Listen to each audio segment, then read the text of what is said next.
संस्कृति र देखाउँदै हुनुहुन्छ र यो गीतको सर्जक हुनुहुन्छ तपाईँ हाम्रै दाजुभाइ तपाईँ हाम्रै काका काकी तपाईँ हाम्रै तामाङ दाजुभाइ र अहिले नेपाल शिरोमणि हुनुहुन्छ उहाँ हुनुहुन्छ र आज हाम्रो अतिथि हुनुहुन्छ उहाँ र उहाँ हुनुहुन्छ एआइबी टेक बहादुर तामाङजीको हामी थुप्रै कलाकारहरू हुनुहुन्छ हामीलाई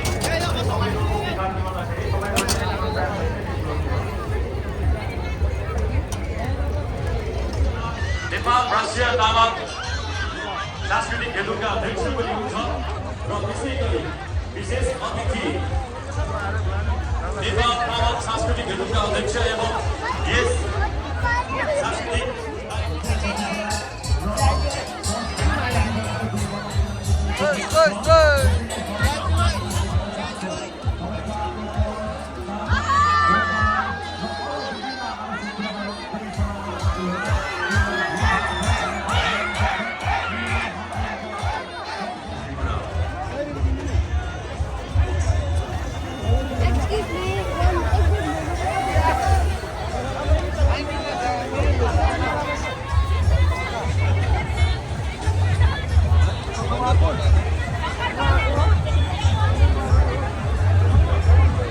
यो हुल हो तामाङ एकताबद्धको उदाहरण यो हुल हो तामाङ ऐक्यबद्धताको उदाहरण बनाउँछौँ हामी मिलेर लोकसार देखाउँदै संस्कार त्यसैले आउनुहोस् मिलेर रमाउँ स्वीकार्नुहोस् हामी कार्यक्रम सञ्चालकहरूको नमस्कार।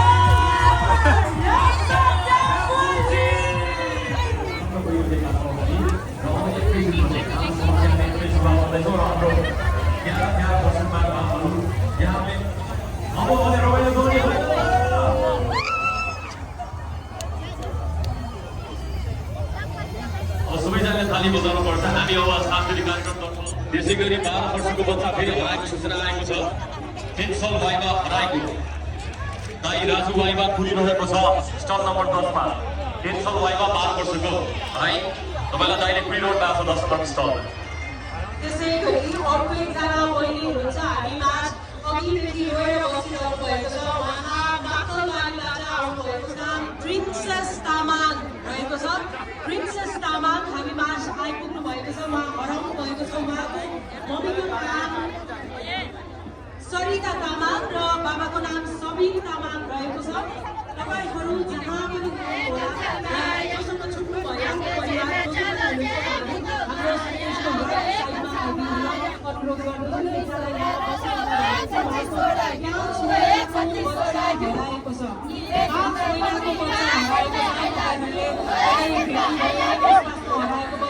देख्नुभयो हाम्रो यस स्टेजको राइट साइडमा नि अब कार्यक्रम सांस्कृतिक तर्फ अगाडि बढ्दैछौँ।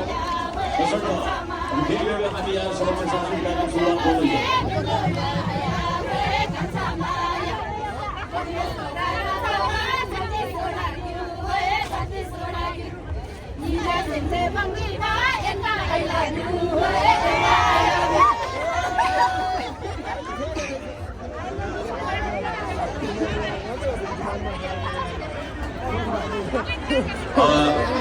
हाम्रो कार्यक्रम सञ्चालक प्रयास भाइ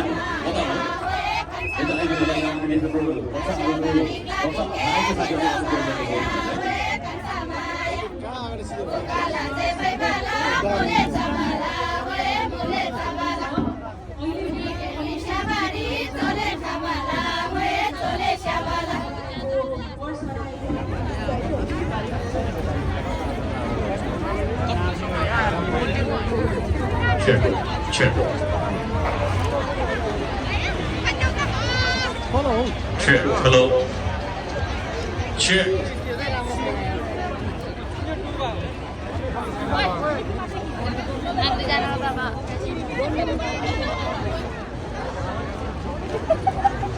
यहाँ रहेछ नि कार्यक्रम ठुलो त यहाँ रहेछ नि। Hello, check. Hello, check. Check.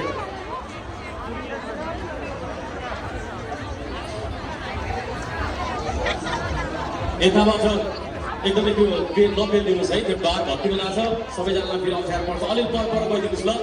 हाम्रो दर्शक महानुभाव ल हेर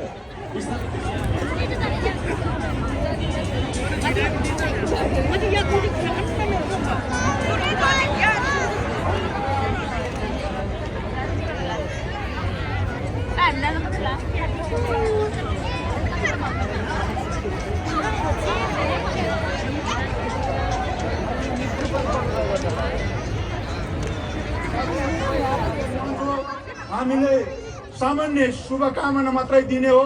त्यसो हुनाले सबै महानुभावहरू हाम्रो आमन्त्रणलाई स्वीकार गरेर पाल्नुहुने प्रमुख अतिथि, विशिष्ट अतिथि महानुभावहरू सबै समुदायलाई सोनाम लोछार 2861 टुल सापुक्री रोगको पावन अवसरमा हार्दिक शुभकामना। एउटा अभियन्ताको रूपमा हामीले चिनेका थियौँ, तर एउटा तामाङभाषी समुदायको छोरी भएको कारणले अर्को भाषाबाट बोल्नु पर्दा कता आदरार्थी शब्दहरू पुगेनन् होला, कता सम्मानजनक शब्दहरू प्रयोग भएनन् होला।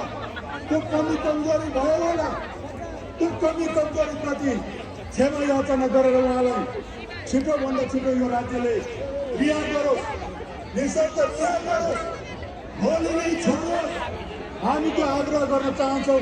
त्यो केलीलाई आज यहाँ नाच्नु पाएको भए, त्यो केलीसँग गाउन पाएको भए हामी साह्रै खुसी मान्छौँ।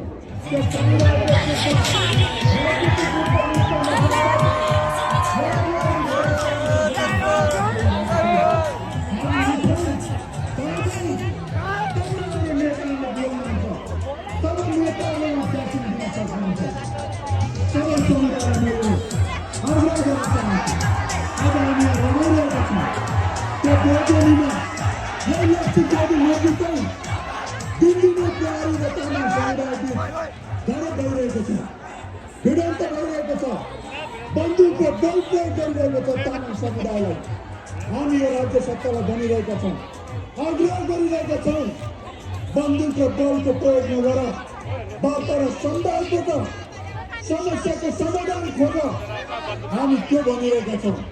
तर यदि यही किसिमले दमन गर्ने, यही किसिमले तामाङ समुदायलाई धरपकड गरिरहने, तामाङको भूमि खोसिरहने हो भने यो आज जुन सांस्कृतिक प्रवर्धन गर्नको निम्ति उपस्थित भएको विशाल मानव सागर छ, त्यो मानव सागर गोर्देनीतर्फ लस्कर लागेर जान नपरोस्, म चेतावनी दिन चाहन्छु।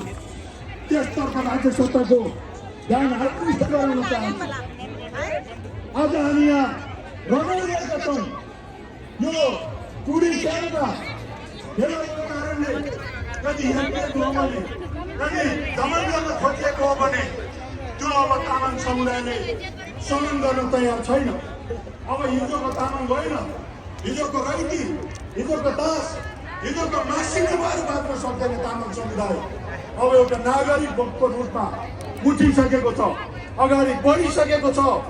यो सांस्कृतिक रूपमा भेला भएको समुदाय अब राजनीतिक रूपमा पनि अगाडि बढ्नेछ, जाग्नेछ।